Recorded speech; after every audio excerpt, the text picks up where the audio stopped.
Hello students, आज एक नया टॉपिक शुरू करते हैं, स्टैटिस्टिक्स। ये आपका बुक में चैप्टर नंबर 14 है और ये सेकंड लास्ट चैप्टर होगा फर्स्ट टर्म का, जैसा पहले सीबीएसई का प्रिस्क्राइब्ड है। तो ये बिल्कुल डिफरेंट चैप्टर है। अभी तक आप अलजेब्रा कर रहे थे, अलजेब्रा से रिलेटेड क्वेश्चंस। ये स्टैटिस्टिक्स बिल्कुल अलग चैप्टर है और आपने 9th क्लास में किया हुआ है स्टैटिस्टिक्स। स्टैटिस्टिक्स में आपने कुछ टर्म्स जो हैं वो टर्मिनोलॉजी से मैं एक बार रिकॉल करा रही हूँ। डाटा, क्लास इंटरवल, जो यहाँ पर आएगा, ये सारे टर्म्स जो हम बार बार यूज़ करेंगे। क्लास इंटरवल, फ्रीक्वेंसी, इस डाटा के साथ एक और टर्म है रेंज, फ्रीक्वेंसी, क्लास मार्क, ठीक है, मीन, मीडियन एंड मोड। अब देखिए, आपने 9th क्लास में जो किया है वहाँ भी आपने मीन, मीडियन, मोड निकाला है। डाटा दिया हुआ है। डाटा कैसे दिया हुआ है? मान लीजिए कि 5 बच्चों के मार्क्स दिए हुए हैं, 15, 17, 18, 10 और 25, ठीक है। ये 15 बच्चों के मार्क्स दिए हैं, इसका आपको मीन निकालना है। तो आप क्या करते हैं, मीन में इन सबको ऐड कर देते हैं और टोटल 5 बच्चे हैं, 5 इन्फॉर्मेशन है तो हम 5 से डिवाइड करेंगे। सो दैट मीन्स हम करेंगे 15 + 17 + 18 + 10 + 25 डिवाइडेड बाई 5, जिसका हमने फार्मूला भी किया हुआ है, sum of observations divided by number of observations. Sum and number of observations are 1, 2, 3, 4, 5, तो 5 से डिवाइड कर दिए, ठीक है। तो ये आपने निकाला। उसके बाद आप मीडियन आपने निकाला हुआ है। मीडियन में आप क्या करते हैं, जो भी आपके पास डाटा दिया हुआ उसको हम असेंडिंग या डिसेंडिंग ऑर्डर में अरेंज करते हैं।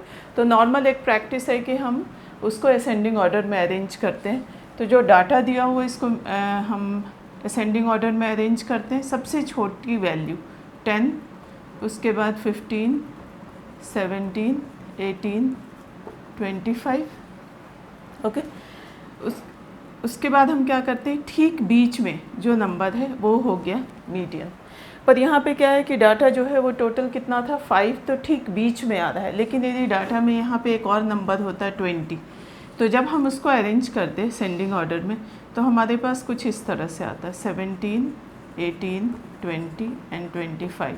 तो आप देखिए यहाँ पे 6 है, तो 6 में ठीक बीच में एक नंबर नहीं आ रहा है, तो आपने क्या किया था, इन दोनों को लिया था और इसका मीडियन जो होगा वो 17 + 18 डिवाइडेड बाई 2, ये हो गया मीडियन, ठीक है। ऐसे आपने किया हुआ था, मैं जस्ट रिकॉल करा दी। मोड में आप क्या करते हैं कि जो भी डाटा दिया हुआ है उसमें कोई ऐसा नंबर जो ज़्यादा बार में, सबसे ज़्यादा बार आया, पर यहाँ पे जो भी हमने इन्फॉर्मेशन लिया है उसमें कोई भी नंबर रिपीट नहीं हो रहा है, तो इस इन्फॉर्मेशन में कोई भी मोड नहीं होगा। नॉर्मली जब मीन, मीडियन, मोड आता है तो उसमें कोई ना कोई एक ऐसा नंबर होता है जो कि रिपीट हो रहा, और मैक्सिमम टाइम में जो नंबर रिपीट हो रहा है वो हो गया मोड। अब ये जो आपने किया हुआ है ये बेसिकली क्या था, अनग्रुप्ड डाटा, यानी कि डाटा जो है उसकी कोई ग्रुपिंग नहीं की हुई है, अनग्रुप्ड डाटा था। अब यहाँ जो हमें मीन, मीडियन, मोड निकालना है वो क्या है, ग्रुप डाटा का। ग्रुप डाटा यानी कि आपके पास डाटा कुछ इस तरह से हो कि इस तरह के टर्म्स लिखे होंगे। ये जो डाटा है ये बेसिकली क्लास इंटरवल में, मान लो आप ऐसे दिया हुआ है कि 0 से 10 4, 10 से 25, 20 से 36। इसका मतलब है कि यदि हम मार्क्स की बात करें तो 0 से 10 वाले 4 बच्चे हैं, 10 to 20 वाले 5 बच्चे हैं और 20 to 30 वाले 6 बच्चे हैं। तो आपको इंडिविजुअली मार्क्स नहीं पता है, आपको ग्रुप्स पता है। तो अब जो हम मीन, मीडियन, मोड निकालेंगे वो ग्रुप डाटा का निकालेंगे, ठीक है। अब यहाँ ये जो टर्म्स मैंने लिखा है एक बार मैं आपको रिकॉल करा दूँ। डाटा, जो भी इंफॉर्मेशन दी हुई है that is known as a data. Range, range क्या है, नॉर्मली हम अनग्रुप डाटा में करते थे, तो एक टर्म आएगा, कभी मान लो आ गया तो मैं रिकॉल करा दूँ। रेंज का मतलब क्या होता है कि जो भी आपके पास इंफॉर्मेशन दी है उसमें maximum value minus minimum value. तो यदि हम इसको लेकर चलें तो मैक्सिमम 25 और मिनिमम 10, तो इसका रेंज हो गया 15, ओके। अब आ जाइए क्लास इंटरवल। इस डाटा को हमने छोटे छोटे ग्रुप्स में बांट दिया, तो ये है क्लास इंटरवल। जैसे ये क्लास इंटरवल है। अच्छा, क्लास इंटरवल में भी आपको बता दूँ 2 तरह के क्लास इंटरवल होते हैं। एक क्लास इंटरवल ऐसा है, और मान लो मैं ऐसे लिखूँ 10 to 19, ये दोनों क्लास इंटरवल है। पर यहाँ ये जो क्लास इंटरवल है इसको हम बोलते हैं ओवरलैपिंग क्लास इंटरवल। क्या बोलते हैं? ओवरलैपिंग। ओवरलैपिंग किस लिए? आप यहाँ देखो, हर क्लास इंटरवल में ये जो 2 टर्म्स हैं, इन दोनों टर्म्स को, जो भी टर्म्स होते हैं, पहला टर्म होता है लोअर लिमिट और दूसरा टर्म होता है अपर लिमिट। ठीक है, लोअर लिमिट और अपर लिमिट।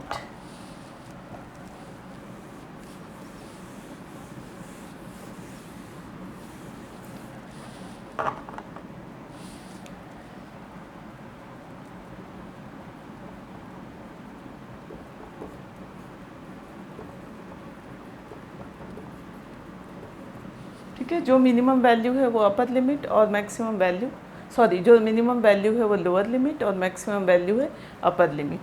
अब यहाँ पे हर क्लास इंटरवल में क्या है, इस क्लास इंटरवल का जो अपर लिमिट है वो नेक्स्ट क्लास इंटरवल का लोअर लिमिट है। ठीक है, अब सवाल इस तरह में क्वेश्चन में आता है कि यदि 10 नंबर है कहीं पर और आप उसको डिस्ट्रीब्यूट कर रहे हैं, डाटा को, ग्रुप डाटा को आप डिस्ट्रीब्यूशन टेबल बना रहे हैं, तो आप 10 को कहाँ लेंगे? इसमें लेंगे, इस ग्रुप में लेंगे, या इस ग्रुप में? तो बेसिकली यह क्या है, 0 से 10। 0 से 10 का मतलब हम यहाँ पे 10 नंबर्स ले रहे हैं। 10 नंबर्स कैसे? आप 10 में से 0 को माइनस करोगे, 10 आ जाएगा। अब 10 नंबर्स में हम क्या क्या ले रहे हैं? 0, 1, 2, 3, 4, 5, 6, 7, 8, 9। अब काउंट करो, ये टोटल 10 नंबर्स हो गए। यदि हम 10 ले लेंगे तो ये टोटल 11 हो जाएगा। तो अगले में हम किसको लेंगे? 10, 11, 12, 13, 14, 15, 16, 17, 18 एंड 19। देखिए 1, 2, 3, 4, 5, 6, 7, 8, 9, 10। ठीक है, तो 0 से 10 हमने लिखा है, पर एक्चुअली हम नंबर क्या ले रहे हैं? 9। तो लोअर लिमिट और अपर लिमिट हो गया। एक और टर्म आता है क्लास साइज़। क्लास साइज़ निकालने के लिए हम क्या करते हैं? अपर लिमिट में से लोअर लिमिट को माइनस करते हैं। तो इसका क्लास साइज़ हो गया 10 माइनस 0। इस क्लास साइज़ को हम कई बार h से डिनोट करते हैं। तो 10 माइनस 0, 10। देखिए सब में 10 10 आ गया। ओके, ये हो गया ओवरलैपिंग। अब नॉन ओवरलैपिंग में क्या है? नॉन ओवरलैपिंग में आपको दिख रहा है 0 से 9 और अगला क्लास इंटरवल है 10 to 19, यानी कि इसका जो अपर लिमिट है और इसका जो लोअर लिमिट है वो दोनों डिफरेंट है। पर जब हम नंबर्स ले रहे हैं तो यहाँ क्या ले रहे हैं? 0 से 9 और यहाँ ले रहे हैं 10 to 19। अब देखिए ये दोनों सेम है, जैसा आपने यहाँ लिया था वही से यहाँ लिया है, यानी कि क्लास साइज़ में कोई डिफरेंस नहीं होगा। ठीक है, पर कई बार कुछ क्वेश्चंस ऐसे आते हैं जिसमें हमें इस तरह के जब नंबर्स दिए रहते हैं, ये नॉन ओवरलैपिंग जब क्लास इंटरवल दिया रहता है, तो हम उस केस में इसको ओवरलैपिंग क्लास इंटरवल में चेंज करते हैं। जैसे आपके पास डाटा दिया हो क्लास इंटरवल 10 to 19,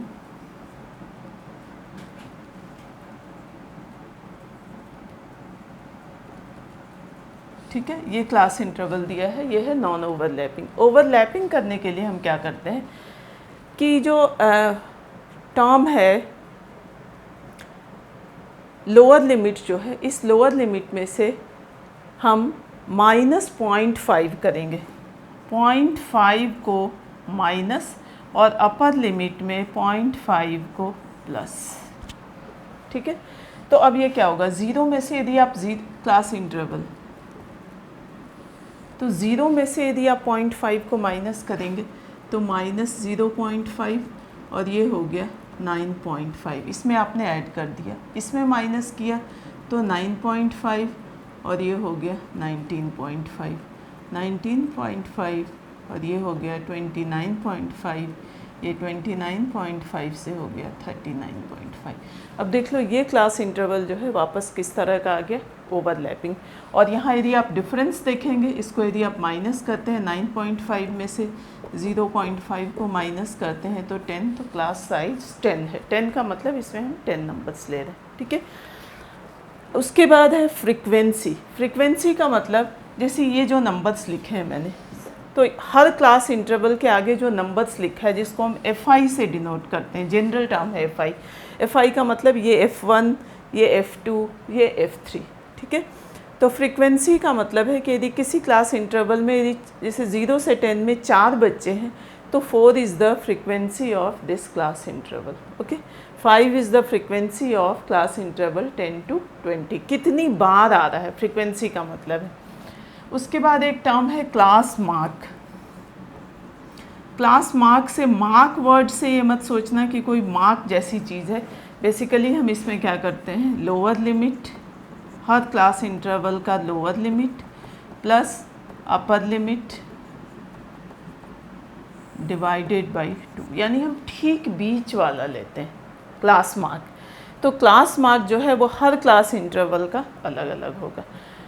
और यहाँ पे जो मीन मीडियन मोड है, तो आज हम सिर्फ मीन डिस्कस करेंगे कि कोई भी ग्रुप डाटा दिया रहेगा तो उसका मीन कैसे निकालते हैं। मीन निकालने के जो तरीके हैं वो आपकी बुक में भी 3 दिया हुआ है। CBSE का प्रिस्क्राइब जो है उसमें भी 3 तरीके हैं। आज हम सिर्फ 2 तरीके को कवर करेंगे जो मीन निकालने के तरीके हैं। पहला है डायरेक्ट मेथड, सेकंड है एज्यूम्ड मीन मेथड, और थर्ड है स्टेप डेविएशन।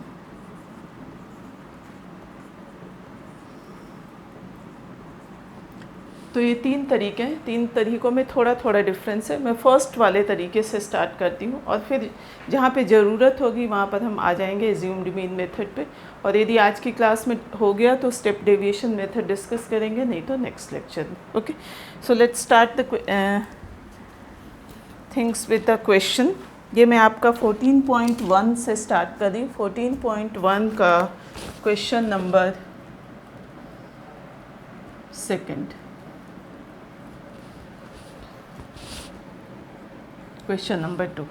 क्वेश्चन है, consider the following distribution of daily wages of 50 workers of a factory. आपके पास टेबल जो दिया हुआ है उसमें डेली वेजेस है एंड नंबर ऑफ वर्कर्स है। Find the mean daily wages of the workers of the factory by using an appropriate method. Appropriate method का मतलब आप तीनों में से किसी से भी कर सकते हैं, तो हम यहाँ डायरेक्ट मेथड से ही करेंगे। तो पहले क्वेश्चन लिखते हैं। आपके पास टेबल दिया हुआ है डेली वेजेस, ठीक है, इन रुपीज़,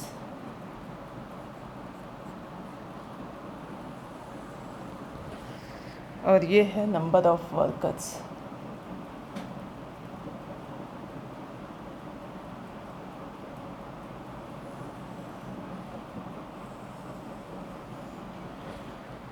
इसको हम क्लास इंटरवल लेते हैं और ये जो नंबर ऑफ वर्कर्स है ये है FI से डिनोट करेंगे फ्रीक्वेंसी। तो पहला जो डेली वेजेस में है, रुपीज़ में है, वो है 100 to 120, 100, 120, 120, 140, 140 to 160, 160 to 180 and 180 to 200। Number of workers हैं 12, 14, 8, 6 and 10 and this is total. Total जो यहाँ दिया हुआ है इसको के लिए हम ये साइन यूज़ करते हैं, सिग्मा। ये साइन है, ऐसा लगेगा स्लीपिंग M की जगह, और इसको हम पढ़ते हैं सिग्मा। सिग्मा का मतलब जैसे यदि बहुत सारे नंबर्स हैं, ये सारे जो FIs हैं इसको हम यहाँ लिख रहे हैं सिग्मा FI, यानी ये जितने भी FI हैं, F1, F2, F3, F4, F5, हम सबको ऐड कर रहे हैं। तो ये आपको दिया हुआ है 50 वर्कर्स, आप यहाँ से भी टैली कर सकते हैं, इन टोटल को ऐड करके 50 आ रहा है। ये आपके पास क्वेश्चन है। अब क्वेश्चन में हम इसको कर रहे हैं डायरेक्ट मेथड से।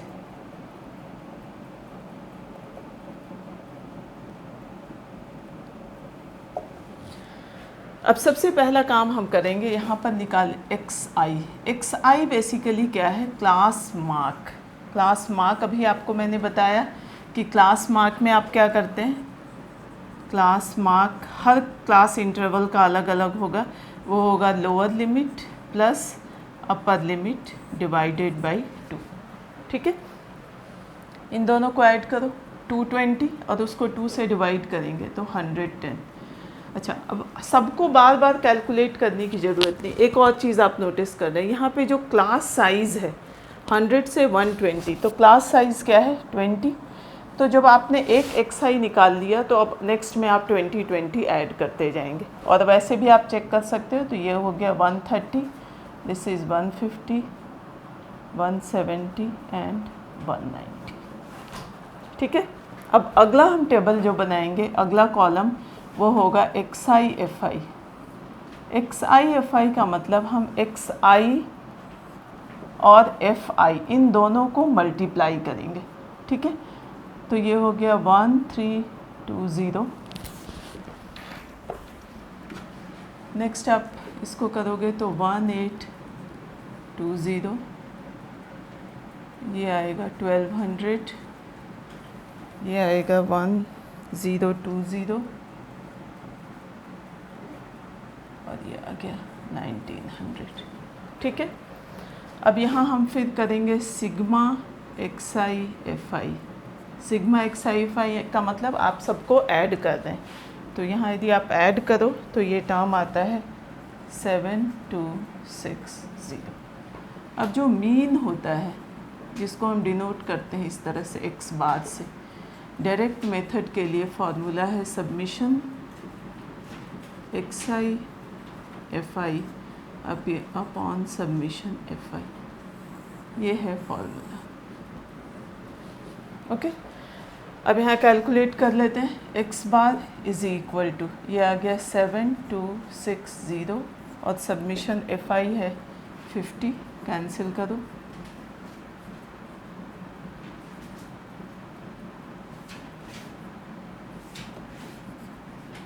एक्स बार आ गया 145.20, पर ये क्या था, रुपीज़ था, so that means mean wages आ गया ₹145.20। This is answer. Okay, clear है। ये टेब 2 कॉलम दिया रहेगा, क्लास इंटरवल दिया रहेगा, एफ आई दिया रहेगा। आपको यहाँ ये चेक कर लेना है कि क्लास इंटरवल ओवरलैपिंग हो। फिर आपको एक्स आई कैलकुलेट करना है, upper limit plus lower limit divided by 2। एक निकाल लिया, बाकी में आप क्लास साइज़ को ऐड करते जाएंगे 20। फिर यहाँ आप अगला कॉलम बनाएंगे एक्स आई एफ आई, इन दोनों को मल्टीप्लाई किया, फिर आप निकालेंगे submission x I F I, सबको ऐड किया, उसके बाद डायरेक्ट मेथड का जो मीन का फार्मूला है फार्मूला लिखा, यहाँ वैल्यू रखी और उसके बाद कैलकुलेशन। क्लियर। ओके, अब हम क्वेश्चन नंबर 3 रखते हैं। यहाँ पर क्या है, कुछ ऐसे भी क्वेश्चंस हो सकते हैं जिसमें कोई एक वैल्यू, मान लो ये वैल्यू जो है वो मिसिंग हो, यहाँ लिखा हो एफ़, और आपको एफ़ निकालना है, पर यहाँ क्वेश्चन में क्या है, एक्स दिया होगा, एक्स बार दिया होगा, यानी मीन दिया होगा, एक यहाँ मिसिंग होगा और आपको वो मिसिंग टर्म की वैल्यू निकालनी है। तो क्वेश्चन नंबर 2 जो है वो क्वेश्चन नंबर 3 बिल्कुल उसी का है। तो मैं क्वेश्चन नंबर 3 कराती हूँ, जिसमें आपको एक अननोन क्वांटिटी की वैल्यू निकालनी है, अननोन फ्रीक्वेंसी की, और इसको भी हम डायरेक्ट मेथड से ही करेंगे। क्वेश्चन नंबर 3 में टेबल दिया हुआ है, and this table following distribution shows the daily pocket allowance of children of a locality. The mean pocket allowance is 18. 18 is a mean. Find the missing frequency. तो question में क्या क्या दिया है, डेली पॉकेट अलाउंस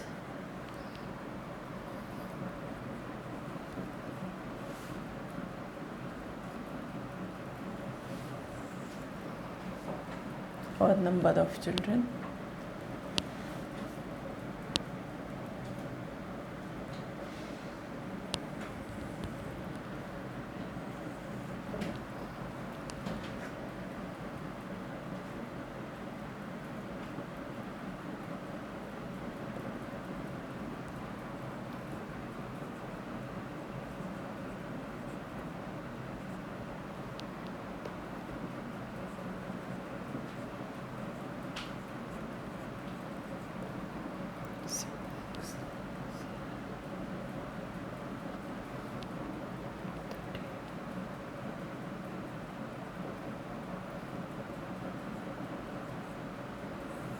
ये दिया हुआ है, ठीक है। तो जो नंबर ऑफ़ चिल्ड्रन है इसको हम डिनोट कर रहे हैं FI से, और सबसे पहले हमने निकाल लेना है सबमिशन ऑफ FI। अब सबमिशन ऑफ FI में ये जो नंबर है F, इसको हम ऐड नहीं करेंगे क्योंकि ये नंबर नहीं है, इसको हम बिल्कुल अलग लिखेंगे, ठीक है। ये अननोन क्वांटिटी है, इसको बाकी नंबर्स को आप जोड़ लें। तो बाकी नंबर्स को यदि आप जोड़ते हैं, इन सबको जोड़ के देख लो, ये आएगा 44 और इसको लिखेंगे प्लस F अलग से, ठीक है। अब हमने अगले कॉलम में क्या किया था, XI निकाला था। अब XI निकालो, इनको ऐड करो, 24 को 2 से डिवाइड करेंगे तो 12। अब बाकी आप देख सकते हैं कि जो क्लास साइज़ है उसका डिफरेंस 2 का है, तो हम सब में 2 ऐड करेंगे तो 12, 14, 16, 18, 20, 22 एंड 24। उसके बाद अगला कॉलम है आपका XI FI का, ये करेंगे, इसको हम मल्टीप्लाई कर देते हैं, 84,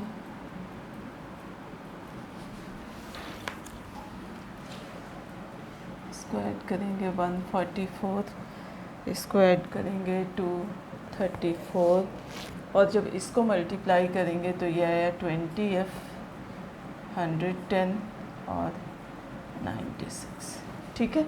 अब देखिए यहाँ पर ये F वाला जो टर्म है ये फिर एक अलग सा टर्म है, ठीक है। तो अब क्या करेंगे, जब सबमिशन XI FI लेंगे तो इसको हम बिल्कुल अलग लिखेंगे, यानी कि जब आप यहाँ पे कैलकुलेट कर रहे हैं सबमिशन XI FI, तो ये इसमें हम 20F को अलग लिखते हैं और बाकी सारे नंबर्स को ऐड करते हैं। बाकी सारे नंबर्स को ऐड करो तो ये आएगा 752। आप ऐड करके चेक कर लेना। अब हमने मीन का फॉर्मूला लिखा, x bar is equal to summation XI FI upon summation FI। अब यहाँ x बार इस क्वेश्चन में दिया हुआ है कि मीन डेली पॉकेट जो है वो है 18 रुपीज़, तो x बार की वैल्यू दी हुई है 18। अब यहाँ रखो 18 is equal to 752 plus 20F divided by summation FI हो गया 44 plus F, cross multiply 44 plus F is equal to 752 plus 20F, ये मल्टीप्लाई करोगे 792, 18F is equal to 752 plus 20F, so 792 minus 752 is equal to 20F minus 18F, so this is 42F, तो F की value हो गई 40/2, gate F की value आ गई 20, ठीक है। तो अननोन क्वांटिटी बिल्कुल उसी तरह से किया है, यहाँ पर आपको x बार की वैल्यू दी हुई थी और बाकी सारा प्रोसेस वही है। तो यहाँ जब अननोन क्वांटिटी होगी तो भी आप उसी तरह से करेंगे, ये 2 टेबल्स दिए रहेंगे। सबसे पहले हम इसको ऐड करेंगे, ऐड करने में ध्यान देना है, जैसे यहाँ पे एक नंबर है, कुछ ऐसे भी क्वेश्चंस आएंगे जहाँ पे 2 नंबर्स मिसिंग है, उसमें भी हो जाएगा, पर दोनों नंबर्स में मिसिंग में एक और टर्म दिया रहेगा, वो टोटल टर्म दिया रहेगा। वैसे जब क्वेश्चंस आएंगे तो हम डिस्कस करेंगे। तो क्या है कि इसको ऐड नहीं करना है, इसके अलावा सबको और उसको अलग से लिखना है प्लस, फिर आपको XI निकालना है, इन दोनों को ऐड करके 2 से डिवाइड, फिर XI FI निकालना है, फिर उनको ऐड करना है, मीन के टेबल में रखना है और अननोन क्वांटिटी निकालनी। तो यहाँ हमने डायरेक्ट मेथड के 2 क्वेश्चंस किए, एक में जिसमें आपको मीन निकालना था और दूसरा जो है जिसमें आपको पास एक अननोन क्वांटिटी थी, अननोन फ्रीक्वेंसी थी, उसकी वैल्यू निकालनी थी। अब जो इसके आगे के क्वेश्चन है, क्वेश्चन नंबर 4 ये आप करेंगे, क्वेश्चन नंबर 5 मैं अभी कर रही हूँ, क्वेश्चन नंबर 5 करते हैं। क्वेश्चन नंबर 5 से ही मैं दूसरे मेथड पे शिफ्ट करती हूँ। देखिए क्वेश्चन क्या है, in a retail market fruit vendors were selling mangoes keeping in a packing box. These boxes contained varying number of mangoes, the following was the distribution of mangoes according to the number of boxes. तो दो चीज़ें दी हुई हैं, number of mangoes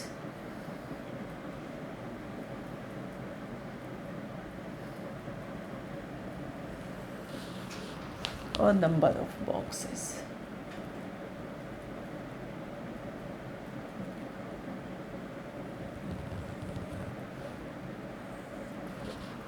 number of mangoes हैं 50 से 52, अगला है 53 से 55, अगला है 56 से 58, अगला है 59 से 61 और नेक्स्ट है 62 से 64। अब यहाँ आपको दिख रहा होगा कि ये जो क्लास इंटरवल दिया हुआ है ये कैसा क्लास इंटरवल है, नॉन ओवरलैपिंग, यानी कि जो अपर लिमिट और लोअर लिमिट है नेक्स्ट इसका अपर लिमिट और नेक्स्ट क्लास इंटरवल का लोअर लिमिट वो दोनों डिफरेंट है। अब आ जाइए नंबर ऑफ मैंगोज़, वो दिया हुआ है पहले में 15 बॉक्स है, दूसरा है 110, नेक्स्ट है 135, नेक्स्ट है 115 और दिस इज़ 25। अब आप इसको ऐड करेंगे, पहले सबमिशन ऑफ FI, इसको आप ऐड करो 0 400, ठीक है। अब देखो, जब यहाँ पे क्लास इंटरवल आपको बताया मैंने कि जब क्लास इंटरवल नॉन ओवरलैपिंग है तो हम क्या करेंगे, पहले उसको ओवरलैपिंग बनाएंगे। और ओवरलैपिंग के लिए हम क्या करते हैं, जो भी आपका क्लास इंटरवल, हर क्लास इंटरवल के लोअर लिमिट में से 0.5 माइनस और अपर लिमिट में 0.5 ऐड, तो हम यहाँ न्यू क्लास इंटरवल बनाते हैं और कैलकुलेशन हम उसी से करेंगे। वैसे कोई फ़र्क नहीं पड़ेगा मीन निकालने में, आपको मैं आगे बताऊंगी, पर जब एक हम नॉर्मल प्रैक्टिस बना लेते हैं कि हम हमेशा ओवरलैपिंग क्लास इंटरवल को ही लेकर करेंगे। तो इसमें से 0.5 माइनस करो तो ये हो गया 49.5, दिस इज़ 52.5, नेक्स्ट इज़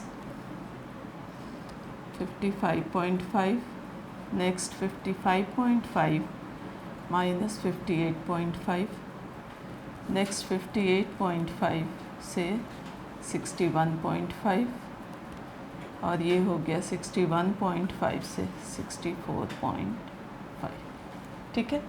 उसके बाद आपको XI निकालना है। अब जब आप XI निकालते हैं तो आप क्या करते हैं, दोनों को ऐड करते हैं। अब यदि इन दोनों को ऐड करो तो क्या हो जाएगा 102 और इसको आप 2 से डिवाइड करेंगे तो आएगा 51। इसको यदि आप ऐड करें तो देखो ये भी 102 आ रहा है और इसको भी 2 से डिवाइड करेंगे तो 51, यानी हमारी XI की वैल्यू में कोई फ़र्क नहीं आया, ठीक है। लेकिन हम इसमें जो भी तरीका वो करेंगे, यदि डायरेक्ट मेथड कर रहे हैं, हम XI कर रहे हैं, तब तो कोई फ़र्क नहीं पड़ता है। पर जहाँ पर क्वेश्चन में हम दूसरा मेथड एज्यूम करेंगे, सेलेक्ट करेंगे, तो वहाँ पर ये वैल्यूज़ में डिफरेंस आ सकता है। इसलिए हमने पहले क्लास इंटरवल को ओवरलैपिंग में चेंज कर लिया। अब देखिए पहले XI निकालते हैं, तो पहले का XI हमने निकाला है 51।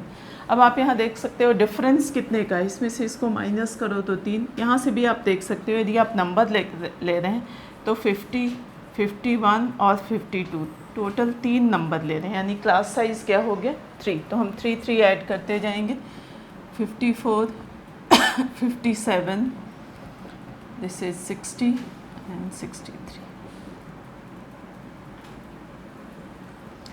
अब देखो, अब क्या है कि जब आप अगला कॉलम बनाएंगे XI FI को, तो XI FI के लिए अब आप टर्म्स देखिए, आपको जो मल्टीप्लाई करना है वो क्या मल्टीप्लाई करना है, 51 को 15 से, 110, ये बड़े बड़े नंबर्स हैं और यहाँ एक भी वैल्यू यदि गलत आई तो पूरा कैलकुलेशन गलत हो जाएगा। तो इसलिए मैं अब यहाँ पे आपको एक अगला मेथड इंट्रोड्यूस कर रही हूँ, assumed mean method. Assumed mean method में क्या है कि हम एक नंबर को मीन एज्यूम कर लेते हैं और उसके आसपास जो भी डिफरेंस है उसके हिसाब से हमारा कैलकुलेशन चेंज हो जाता है। तो यहाँ पर जो XI है इसमें से ही हम कोई एक वैल्यू लेते हैं और नॉर्मली क्या करते हैं कि जितने भी वैल्यूज़ दी हुई इसमें ठीक बीच वाला लेते हैं, आप किसी को भी ले सकते हैं, ठीक है। तो जैसे यहाँ पर टोटल 5 है तो एग्जैक्टली हमें ठीक बीच में दिख रहा है 57, तो हम 57 को लेंगे। लेकिन मान लो कि 6 वैल्यूज़ हैं तो आप किसी को भी ले सकते हैं, ऊपर से ऊपर थर्ड ले सकते हैं या फोर्थ ले सकते हैं, तो कोई एक नंबर हम ले लेते हैं। नॉर्मली हम बीच में लेते हैं, यदि बीच में नहीं है तो उन दोनों में से हमारे पास चॉइस होती है। तो 57 को हमने ले लिया एज्यूम्ड मीन, ठीक है। तो यहाँ पर ए की वैल्यू हो गई 57, ये हमने ले लिया है। अब अगला जो कैलकुलेशन है वो हम लेते हैं, इसको हम डिनोट करते हैं DI, वो होगा XI माइनस A।